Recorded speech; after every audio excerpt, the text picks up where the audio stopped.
Hitzewelle. Brauereien melden Rekordumsätze. Kreuzberg. Erstes Mitbestimmungsmodell im Berliner Altenheim. George Ricci. Eine Plastik für die Nationalgalerie. Berlin vor 25 Jahren. Morgen 22:15 Uhr auf B1.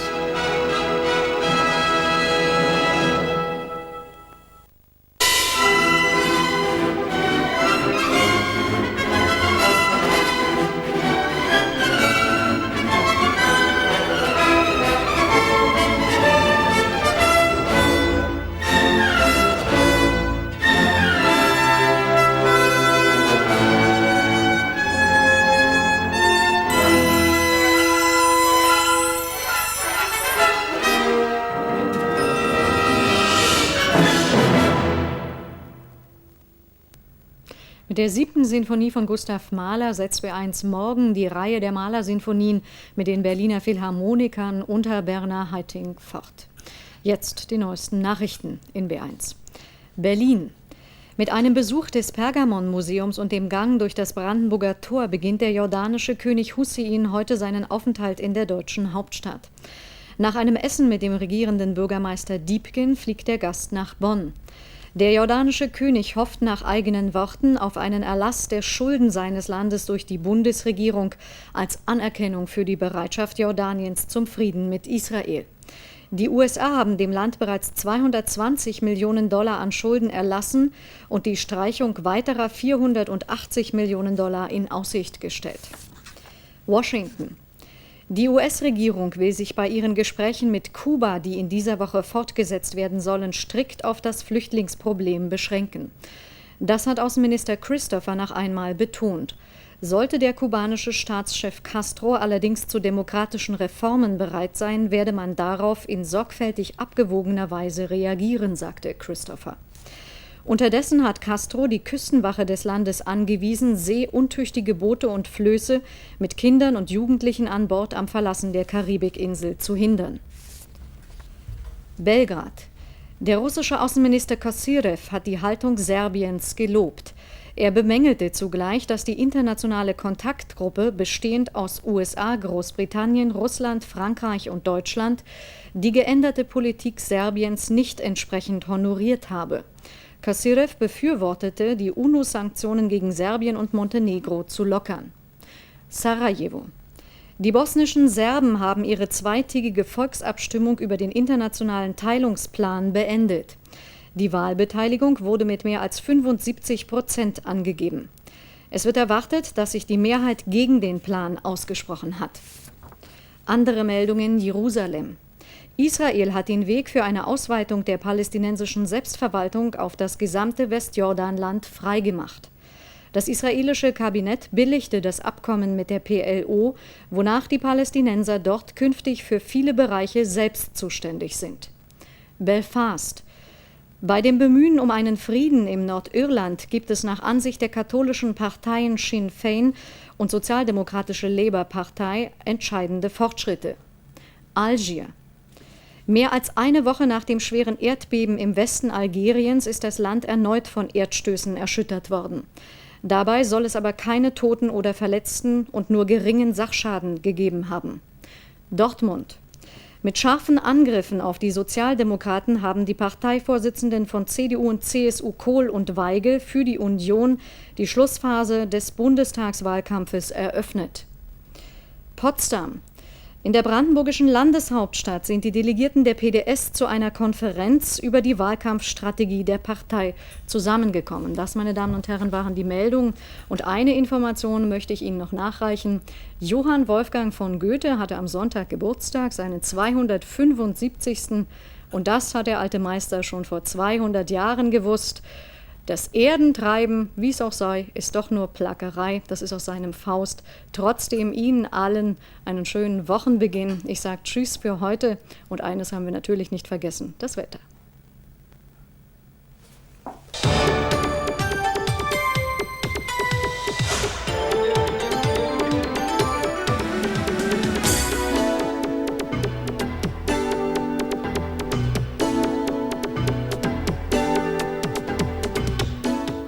Guten Abend, meine Damen und Herren. Dieser Sticker hier hinter mir machte heute die Runde. Ab sofort heißt die gemeinsame Parole von Morgenpost und Abendschau: Kleb dir ein und zeige, dass du gut drauf bist.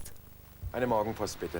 In jeder Morgenpost, also 300.000 Mal, war er heute zu finden. Der Aufkleber der Aktion Berlin gut drauf. Und wo werden Sie ihn hinkleben? Ich weiß es noch nicht. Vielleicht aufs Auto. Ja, ich denke mal aufs Auto. Klebe ich mir einen Spiegel, hä? Auf mein Auto, damit es jeder sehen kann. Daher bietet sich das Auto auch an, aber die richtige Platzierung ist wichtig. So zum Beispiel stellen Sie nur Ihr Licht unter den Scheffel. Als Sitzkissen verwendet, bleibt der Aufkleber eher im Dunkeln. Dann lassen Sie sich ihn doch lieber an die Backe kleben. Auffälliger geht's nur noch, wenn Sie Ihre Blößen damit bedecken wollen. Das hat Herz und liegt in Sichthöhe. Die Hutkrempe wählt, wer sich noch steigern will. Wer mit dem Aufkleber in der Stadt entdeckt wird, dem winken immerhin wertvolle Preise. Berlin gut drauf, das ist jetzt täglich in der Abendschau. Hans-Werner Kock und Reiko Thal beschäftigen sich abwechselnd mit der Freundlichkeit der Berliner. 2 Wochen lang wird die Abendschau sich in der Stadt umsehen. Jeden Tag sind Reiko Thal und Hans-Werner Kock zu einem anderen Thema an einem anderen Ort. Die Morgenpost bringt Hintergrundinformationen. Wir sind live dabei. Wir machen was aus dem Kiez, wir machen was aus einer Kneipe. Wir sind bei Laubenpiepers zu Gast. Wir gucken uns ein bisschen Sport in Berlin an. Berlin ist ja auch eine Sportstadt. Aber vor allen Dingen fragen wir, ob die Berliner gut drauf sind. Und zwar, wann sie das vielleicht das letzte Mal gesagt haben. Morgens beim Rasieren oder zur Mutti, bevor sie zur Arbeit gehen. Oder überhaupt. Am Montag geht's los, die Aktion. Von 16 bis 17 Uhr sind wir am Brandenburger Tor. Jeder, der denkt, der will was zu Berlinern sagen oder zu uns, der kann natürlich hinkommen, logisch, ne? Unser erstes Thema zum Auftakt morgen: Wie kommt Berlin weg im Urteil seiner Gäste? Im Studio begrüße ich nun Wilhelm von Budin, den meisten noch als Schlossherr der Attrappe in Mitte bekannt und bald hauptamtlich Partner für Berlin, der die große Wirtschaft in unsere Stadt locken will. Aber darüber wollen wir diesmal nicht reden. Erstmal schönen guten Abend, Herr von Budin. Guten Abend. Sie sind gebürtiger Hamburger, aber Wahl-Berliner, mal ganz ehrlich. Sind die Berliner gut drauf oder eher schlecht gelaunt? Die Berliner sind ganz prima drauf. Oh. Die Medien mögen das nur nicht gerne schreiben. Ich glaube, das ist mehr ein mediales Problem als ein Problem der Berliner. Und ich freue mich sehr über diese Aktion, denn jetzt können Sie endlich mal auch in den Medien sehen, wie toll die Berliner drauf sind. Schnauze mit Herz, sagt man uns noch, aber auch jede Menge Ruppigkeit. Die fällt Ihnen nirgendwo auf? Doch, doch. Aber Walter Scheel sagte, von allen unfreundlichen Menschen sind die Berliner die witzigsten. Und das ist doch schon mal wieder was Positives. Gut, die witzigsten, aber manchmal auch ein bisschen verbissen, denn die Vereinigung ist ja nicht für alle der ganz große Hit. Einige wollen ihre Mauer wiederhaben, sagen und zeigen das auch. Wie kommt sowas eigentlich bei Nicht-Berlinern an? Ja, das muss man mit Geduld sehen. Die Berliner waren ja nur 40 Jahre lang gehätschelt worden, subventioniert worden, gestreichelt worden und haben dabei auch so einen gewissen Selbsterhaltungstrieb verlernt. Waren vielleicht zum Teil Hunde, die man zur Jagd tragen muss. Und nur auf einmal ist der Zaun weg und das Erste, was so ein Löwe im Käfig tut, der nicht mehr gefüttert wird, er fällt seinen Wärter an und versucht, den aufzufressen. Das ist dieses Verhältnis der Berliner zur Politik. Ich glaube, das wird sich sehr schnell geben. Berlin Sehr schnell, was heißt das? Na, ich glaube, vielleicht in 1, 2 Jahren wird darüber nur noch gelacht werden, weil die Berliner ja von der Substanz her ich sag mal, Gene haben, die sehr nach vorne gehen und die buddeln die jetzt wieder aus. Das geht schon. Aber die einen von uns, also wir waren früher eingemauert, die anderen waren Hauptstädtern. Nun sind die einen nicht mehr Hauptstädter und die anderen sind es noch nicht so ganz. Und das kann natürlich auch ein bisschen auf die Stimmung drücken, ne? Ach, ich weiß nicht. Sie sind doch Hauptstädter. In dem Moment, wo man weiß, dass man es wird, ist es man. Wissen Sie, wenn Bayern München, wie der schöne Hertha BSC, deutscher Meister geworden ist, am vorletzten Spieltag sind sie deutscher Meister. Sie kriegen aber erst am letzten Spieltag die Schüssel überreicht. Das heißt also, entscheidend ist doch, was wird und nicht, was ist. Und wenn man sich auf etwas freuen kann, geht es doch nach vorne. Also immer Berlin gut drauf. Immer gut drauf. Aber die Probleme dieser Stadt lassen sich auch nicht wegdiskutieren. Arbeitslosigkeit, Rotstift, Politik. Ja. Dennoch sehen Sie einen Silberstreif am Horizont. Naja, wissen Sie, die Arbeitslosigkeit ist ja keine Berliner Eigenart. Die ist ja im ganzen Bundesgebiet verbreitet. Und wenn man sieht, was in Frankreich los ist mit über 13% Arbeitslosigkeit, dann sind wir doch hier immer noch auf der Insel der Glücklichen. Wir haben Strukturkrisen, wir haben neue Techniken und wir haben andere Techniken, die nicht mehr so arbeitsplatzintensiv sind, deren Arbeitsplätze auch ins Ausland, ins billigere Ausland verlagert werden. Und da sage ich mal, gerade weil die Berliner in die Hände spucken können, weil sie lernbereit sind, werden sich auch in neuen Berufen engagieren. Und für mich ist immer frisch gewagtes halb gewonnen und deswegen meine ich, also das wird schon werden. Nun, es ist ja wirklich so, Berlin will ja eigentlich sein lachendes Gesicht zeigen, nur nicht jedem gelingt es so ganz perfekt. Ihr Rezept? am Spiegel einfach einen Zettel ankleben. Hast du heute schon gelächelt? Wenn man den morgens sieht, ist das eine Aufforderung, wenn man abends sieht, ist es eine Ermahnung. Vielleicht schafft man es dann. Das ist wirklich ein guter Ratschlag. Jetzt haben wir ein paar Tipps bekommen und wie ich finde auch ein paar sehr, sehr nette Komplimente. Ich darf Ihnen jetzt mal unsere aktuelle Visitenkarte noch mal überreichen. Berlin gut drauf. Und ich hoffe, dass Sie ja gut Werbung für uns machen. Die backe ich ins Auto. Ins Auto. Und wenn Sie was gewinnen, sagen Sie uns Bescheid. Ja, dann gebe ich einen aus. Gut, herzlichen Dank. Dankeschön. Berlin gut drauf. Morgen zwischen 16 und 17 Uhr sind wir, wie gesagt, am Brandenburger Tor. Hans-Werner Kock und Reiko Thal unterhalten sich mit Berlin-Besuchern. Und die Morgenpost bringt zum Thema Berlin und seine Gäste eine Analyse über die spannendste Stadt der Welt. Nee, nicht New York, Berlin natürlich. Und aus dieser Stadt jetzt die Nachrichtenübersicht mit Janette Schiemann. Die Berliner Spitzenpolitiker hielten sich heute mit Stellungnahmen zu einer möglichen Bürgermeisterkandidatur des scheidenden Daimler-Benz-Chefs Reuter zurück. Reuter hatte, wie berichtet, Interesse gezeigt, nach den Abgeordnetenhauswahlen als regierender Bürgermeister nach Berlin zu kommen. Bedingung sei allerdings, dass er von mindestens 2 Parteien gebeten werde, das Amt zu übernehmen. SPD-Chef Staffelt schloss unterdessen aus, dass er im Falle seiner eigenen Nominierung zum SPD-Spitzenkandidaten im Februar zugunsten von Reuter verzichten würde. Der jordanische König Hussein ist vor wenigen Minuten auf dem Flughafen Tegel zu einem 3-tägigen Deutschlandbesuch eingetroffen.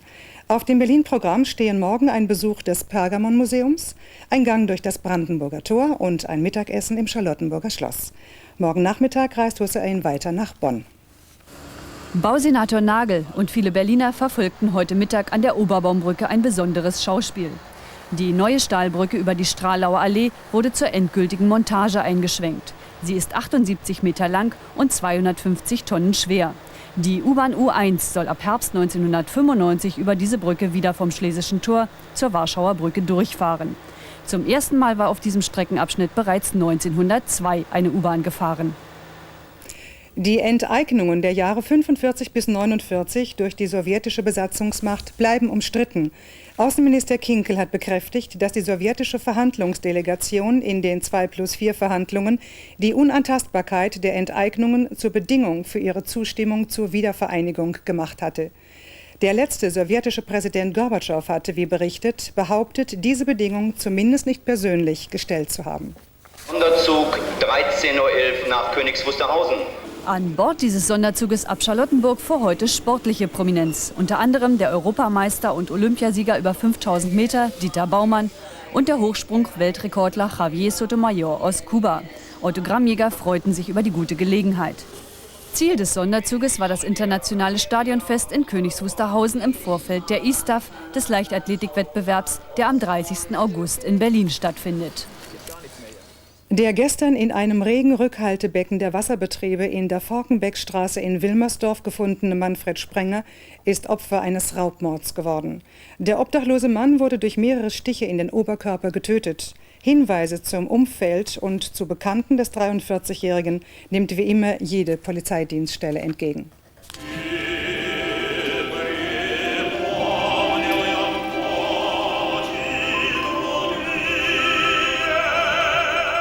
Die Russen gehen. Erinnerungen an das Wirken sowjetischer Kulturoffiziere in Deutschland. Unter diesem Titel fand heute im Konrad-Wolf-Saal der Akademie der Künste eine gut besuchte Matinee statt. Der Chor der Westgruppe der russischen Armee hatte hier einen seiner letzten Auftritte vor dem Abzug am 1. September. An der anschließenden Gesprächsrunde nahm außer ehemaligen Kulturoffizieren trotz gesundheitlicher Probleme auch der in Köln lebende Schriftsteller und Literaturwissenschaftler Lew Kopelew teil. Er war 1981 aus der Sowjetunion ausgebürgert worden. Akademiepräsident Walter Jens eröffnete die Veranstaltung. Am nächsten Mittwoch der große Zapfenstreich für die russischen Soldaten. Mit einer Parade in Treptow und dem Ehrengast Boris Jelzin verabschieden sich die Truppen von Berlin. Das alles unter den Augen jenes unbekannten Soldaten vor dem Ehrenmal, der schützend ein kleines Mädchen im Arm hält, in der anderen Hand das Schwert, den Fuß auf dem zertrümmerten Hakenkreuz. Er ist und bleibt eine Symbolfigur einer Zeit, die wir alle nicht vergessen dürfen. Wer aber war nun dieser Soldat? Achim Gröschel fragte nach. Joachim Hoffmann und seine Erinnerungen an die besseren Zeiten, als er Bürgermeister war in Weißensee und die deutsch-sowjetische Freundschaft hochgehalten wurde. An das Jahr 47, als ein namenloser russischer Soldat zum Denkmal wurde, weil er genau das Gesicht hatte, das der Bildhauer Wucetić und der Architekt Belopolsky für die von Stalin gewünschte Heldenfigur suchten. Das gute, ehrliche russische Gesicht. Einer der beiden ging durch die Berliner Garnison, um einen typischen russischen Soldaten zu finden, mit einem richtigen Gesichtsausdruck. Und er fand bei einem Sportfest den Weißen Seer Gardesoldaten Iwan Odarchenko. Da steht er nun, für die Ewigkeit in Bronze gegossen, für eine Heldentat, die er nie begangen hat. Nicht er war es, der im April 1945 am Landwehrkanal ein deutsches Mädchen aus dem SS-Kugelhagel rettete. Und niemand weiß, ob es jenen heldenhaften Sowjetsoldaten überhaupt gab. Unbeeinflusst von solch kleingeistiger Geschichtsbetrachtung machte die DDR Odarchenko zum Helden, mit dem man sich gern schmückte. Beispielsweise 1970 im Stasi-Sportforum Hohenschönhausen. Dort trainierten damals unsere Europa- und Weltmeister im Eiskunstlauf. Er nahm Christine Errath auf den Arm. Es gibt ein Foto davon, wo er nachgestellt hat, dieses im Denkmal bekannte, der Sowjetsoldat hat das deutsche Kind auf dem Arm. Es gab eine herzliche Freundschaft zu der Zeit. Ich weiß nicht, ob das heute noch existiert. Vorbei die Zeiten der Massenaufmärsche am Ehrenmal. Die deutsch-sowjetische Freundschaft als urbaner Bestandteil des täglichen Lebens in der DDR starb mit der Wende. Die Stätten der Heldenverehrung verfallen. Und in deutschen Amtsstuben streitet man sich, wer das ungeliebte Erbe nun verwalten soll. Seit 2-3 Jahren haben wir uns bereit erklärt, nach wie vor die Pflege zu übernehmen. Das heißt, Rasen zu mähen und Papier zu beseitigen und den Unrat zu beseitigen und die Graffitis zu entfernen. Das machen wir seit 3 Jahren. Aber jetzt sind wir mittlerweile an unsere Kapazitäten angelangt, sodass wir die Senatsverwaltung aufgefordert haben, die Aufgaben selber zu übernehmen. Denn die Senatsverwaltung für Stadtentwicklung und Umweltschutz hat die Flächekraft eines Verwaltungsaktes übertragen bekommen, der da Zuordnungsbescheid heißt und muss künftig für Pflege und Erhaltung sorgen. Das russische Ehrenmal in deutscher Hand, ein weiteres Kapitel Nachkriegsgeschichte ist abgeschlossen. Zur Nachkriegsgeschichte gehört auch die Versöhnungskirche. Vor genau 100 Jahren wurde sie von Kaiserin Auguste Victoria wohlwollend ihrer Bestimmung übergeben. Weniger erfreulich verlief ihr weiteres Schicksal. Im Januar 1985 wurde ihr Turm auf dem damaligen Todesstreifen an der Bernauer Straße gesprengt. Ein Politikum, das weite Kreise zog, ein Gotteshaus als Zeichen des Kalten Krieges. Die Zeiten haben sich Gottlob geändert, nur zur Jubiläumsfeier heute fehlte die Kirche. Gedenken an 100 Jahre Versöhnungskirche, an ein Gotteshaus, das um die Jahrhundertwende Zufluchtsort war für rund 30.000 Menschen aus dem Arbeiterbezirk Wedding. In der Bernauer Straße, wo die neugotische Backsteinkirche einst stand, sind heute nur noch eine Grünfläche und Reste der Mauer zu sehen. An dieser Stelle im ehemaligen Grenzstreifen haben einige Menschen in den vergangenen Jahrzehnten ihr Leben gelassen, erschossen auf der Flucht. Dort, wo die Kirche vor 9 Jahren dem Erdboden gleichgemacht wurde, erinnert heute die Versöhnungsgemeinde mit einem Festgottesdienst an ihre Bedeutung und an ihr Schicksal. Weltweit bekannt wurde die Versöhnungskirche mit dem Bau der Mauer 1961.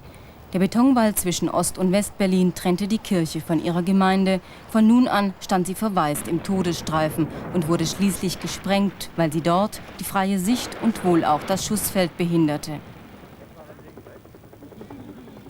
Ein Ereignis, das auch heute noch, so Bischof Wolfgang Huber, bei einigen Westberlinern Bitterkeit hochkommen lasse. Die Sprengung der Versöhnungskirche, im Todesstreifen an der Mauer gelegen, von ihrer Gemeinde durch die Mauer getrennt, wurde für viele auch außerhalb dieser Gemeinde und außerhalb dieser Stadt zu einem der Symbole für den Widersinn eines politischen Systems, das den Lebensraum der Menschen zerschnitten und die Spuren ihrer Geschichte niedergewalzt hat. Dennoch solle man auch die Motive der anderen respektieren und gemeinsam als Versöhnte in die Zukunft sehen. Eine neue Kirche wird es hier zwar nicht mehr geben, aber auf dem Grundstück soll eine Gedenkstätte und ein sogenanntes Citykloster entstehen. Die Glocken werden wieder läuten, so versprach es Pfarrer Manfred Fischer. Doch zunächst meldete sich der Magen bei den durchnässten Gemeindemitgliedern und da war eine warme Berliner Erbsensuppe genau das Richtige. Und es geht weiter mit dem Abendschau Sport und Andreas Witte. Welchen Zeiten geht Hertha BSC in der 2. Fußball-Bundesliga entgegen? Da mussten ja schon die schlimmsten Befürchtungen fast vermutet werden nach dem miserablen Saisonauftakt der Berliner. 2 Spiele gemacht, 2 Spiele verloren und heute stand man wirklich unter Zugzwang gegen den SV Meppen. Beim Kellerduell der 18. gegen den 17. mussten knapp 4000 Zuschauer im gähnend leeren Olympiastadion bis zur 20. Minute warten. Dann dieser wunderschöne Heber von Mike Lünsmann zum 1:0 für Hertha BSC. Klasse hat er das gemacht. Das war das erste Saisontor der alten Dame Hertha in der neuen Spielzeit. Doch die Meppner gaben sich nicht geschlagen, kamen, nachdem die Herthaner eine kleine Schwächeperiode hatten, durch Jan Sievers in der 32. Spielminute zum Ausgleich. Das 1:1 erzielt für die Meppner. Gott sei Dank dann noch vor der Pause eine spektakuläre Aktion der Berliner. Schöne Flanke in den Strafraum und René Defke mit vehementem, wuchtigen Kopfstoß zum 2:1. 3 Tore zur Halbzeit, da kann man nicht meckern. Und nach dem Seitenwechsel ging es genauso beschwingt weiter, was die Herthaner anbelangte. Defke sportstark und dann auch durchsetzungsfähig in diesem Zweikampf. Und das 3:1 in der 68. Minute mit trockenem Schuss. Keine Chance für den Meppener Kiepner im Tor. Dann in der 88. Minute die Herthaner schon in Unterzahl. Ramelow mit dem 4:1. Die Herthaner deshalb in Unterzahl, weil René Defke nach einer gelb-roten Karte gehen musste. Und auch mit 10 Mann waren die Herthaner besser als die Meppner. 11 in der 90. Minute der spektakuläre Schlusspunkt. Gerald Kleefs, schöne Flanke auf den langen Pfosten. Ramelow, ganz abgebrüht. Mike Lünsmann mit seinem zweiten Tor. 5:1. Der Endstand. Berliner Fußballherz. Was willst du mehr? Da kann man auf jeden Fall erstmal kräftig durchatmen. Und die Herthaner machten auch einen kleinen Sprung nach vorne in der Tabelle. Union, auch ein Club mit großer Tradition, was den Fußball anbelangt in Berlin. Sportlich ja recht erfolgreich, das wissen wir. Aber wir wissen auch, die drückt immer wieder finanziell der Schuh. Das war in den abgelaufenen Spielzeiten so und ist jetzt nicht anders. Wir haben ausführlich darüber berichtet, auch schon in der Abendschau. 4,2 Millionen Schulden. Ist eine ganze Menge Holz. Da braucht man jede Mark, zum Beispiel die der zahlenden Fans heute beim Spitzenspiel gegen die Amateure von Hertha BSC. Stefan Schiffner berichtet. Er hier ist der ganze Stolz, einer der zuverlässigsten Mitarbeiterinnen des 1. FC Union. Für Marlies Bredow, Finanzbuchhalterin des Vereins, sollte es ein schöner Tag werden. Und zwar nicht nur wegen des 5:3 Erfolgs über Herthas Amateure. Die meisten Tore, sowie das durch Ralf Rambo zum 2:0, sind Marlies Bredow entgangen. Während die Kicker jubeln, sortiert sie die Eintrittsgelder. Ihre Abrechnungen stimmen immer, kein Wunder. Bei Union wird jede Mark gleich doppelt überwacht. 1400 Gäste bereicherten heute die leeren Vereinskassen. Für das heutige Spiel machen wir Plus, auf jeden Fall. Ich rechne mal die Ausgaben, die ich Ihnen gerade gesagt habe. Dazu kommen noch ungefähr 2000 Mark für die Programme, sodass wir ungefähr ein Plus von 6000 Mark heute haben. Kleine Summen, man gönnt sie vor allem Spielern wie Ralf Rambo hier bei seinem zweiten großen Auftritt. Denn er hat, wie viele andere, seit Juni keinen einzigen Pfennig mehr gekriegt. Was passiert mit diesem Geld? Das wird morgen Abend im Präsidium entschieden. Die nächsten wichtigen Ausgaben werden damit bestritten. Vielleicht auch wieder ein paar Gehälter, kann ich nicht sagen, entscheidet das Präsidium. Täglich erschüttert uns das schwere Schicksal der Menschen in Ruanda. Täglich allerdings beweisen Berliner auch ihre Hilfsbereitschaft bei verschiedenen Wohltätigkeitsaktionen. Heute gab es im Schillerpark in Wedding ein Freizeit-Fußballturnier für den guten Zweck. Da wurden Startgelder gesammelt von 29 Teams aus der Berliner Freizeitliga und dadurch kamen allein schon mal 3000 Mark zusammen für Ruanda. Es gab jede Menge Möglichkeiten, sich zu betätigen. Es gab zum Beispiel eine Disco, da geht es heute Abend dann noch rund. Auch Akteure vom Musical Grease werden dort auftreten. Torwandschießen darf natürlich nicht fehlen bei einem Fußballturnier. Eine Tombola gab es auch mit jeder Menge schöner Preise. Und es gab ein prominenten Einlagespiel zwischen dem Tagesspiegel der Berliner Zeitung und dem erfolgreichen Radioprogramm des Senders Freies Berlin 88.8. Wie das Spiel ausging, verraten wir Ihnen nicht. Aber wir sagen Ihnen, dass etliche 1000 Mark für den guten Zweck zusammengekommen sind. Und das, Angelika, ist doch die Hauptsache. Ganz klar, seit Wochen läuft ja die Spendenaktion Berliner und Brandenburger helfen Ruanda. Beachtliche Erfolge konnten bislang schon erzielt werden. Doch es wird noch sehr viel mehr Geld benötigt, um die Not der Flüchtlinge zu lindern. Hier noch einmal die Kontonummer 94 94 94. Einzahlen können Sie bei der Berliner Bank, der Sparkasse und der Dresdner Bank in Potsdam. Saisonstart nicht nur für kühlere Temperaturen, sondern auch bei den Berliner Bühnen. Gestern Premiere im Renaissance-Theater. Der Titel der deutschen Erstaufführung des amerikanischen Autors Gurney ist Programm Später im Leben. Ein Stück über den zweiten Frühling oder goldenen Herbst, bei dem in erster Linie die beiden Hochkaräter Judy Winter und Michael Degen überzeugten. Das Wichtigste gleich vorneweg. Das Premierenpublikum hat das Stück gestern Abend freundlich angenommen. Mit übermäßigem Jubel aber bedachte man den regieführenden Intendanten Gerhard Klingenberg und sein Ensemble diesmal nicht. Vielleicht, weil später im Leben nicht gerade leichte Kost ist. Das Stück handelt von Ruth und Austin, die sich in ihrer Jugend schon einmal näher gekommen waren. Jetzt am Rande einer Party versuchen sie behutsam diesen versunkenen Schatz der Erinnerungen wieder zu heben. Beide haben ihr Leben gelebt, unterschiedlichste Erfahrungen mit Liebe und Ehe gesammelt. Nun stehen sie völlig überrascht vor der zweiten Chance. Doch keiner von beiden will beherzt zugreifen. Gerade also in diesem Stück ist mir einiges klar geworden. Also das Later Life, also dieses später im Leben, also auch, oder es sollte ursprünglich mal die zweite Chance heißen. Dass man eben in fortgeschrittenem Alter noch mal eine Chance bekommt und die Menschen sie einfach vertun. Und jeder denkt, er wird 350 oder so. Und das ist schon, glaube ich, eine Gefahr, der kann sich keiner entziehen. Da kann keiner sagen, so lebe ich nicht. Ich glaube, den Fehler machen wir alle. Zusätzlich erschwert wird die vorsichtige, aber doch zum Scheitern verurteilte Annäherung von Ruth und Austin immer wieder durch hereinplatzende Partygäste. Streckenweise geraten diese Einlagen allerdings etwas zu derbe, zu grob geschnitzt. Die vom Autor geschickt eingestreuten Fingerzeige und Tiefgründigkeiten gehen so entweder völlig unter oder werden überbetont mit erhobenem Zeigefinger gesprochen. Erste Eindrücke nach der Premiere. Ein besinnliches Stück, aber gleichzeitig auch ein heiteres Stück mit sehr viel Lebensweisheit eigentlich. Ist Ihnen denn das Problem, was in dem Stück geschildert wird, vertraut? Die berühmte zweite Chance, kennen Sie sowas? Oh ja, in unserem Alter kann man da wohl schon von sprechen. Ne? Doch, in einer gewissen Weise schon, auch wenn ich zum jüngeren Publikum gehöre. In irgendeiner Weise schon, sicherlich. Wie gehen Sie damit um? Ich hoffe, wenn es mir passiert, positiv. Apropos positiv. Eines sei besonders hervorgehoben. An der Seite von Michael Degen brilliert einmal mehr Judy Winter in der Rolle einer Frau, die das Leben von der traurigen und von der schönen Seite kennengelernt hat. Ihre Intensität und Glaubwürdigkeit, die ist sehenswert. Heute war es leer in den Berliner Bädern. Für eine Adresse dieser Stadt nichts Besonderes. Während sich in diesem Supersommer die Besucher in den Frei- und Strandbädern stapelten, war man an der Spree völlig unter sich. Dass der Fluss nicht besonders sauber ist, weiß man. Und so blieb das früher einmal sehr beliebte und gut besuchte Strandbad Oberspree in den letzten Monaten so gut wie leer. Zankapfel auf Zeit oder tote Hose auf Dauer, man wird sehen. Die Ente traut sich noch zu baden. Für Menschen ist es verboten. Grund, das Wasser ist zu dreckig. Am Strandbad Oberspree zwischen Köpenick und Schöneweide, eigentlich ein Idyll, ist das Gelände von 40.000 Quadratmetern weitgehend ungenutzt, nicht weit entfernt vom Industrieballungsgebiet.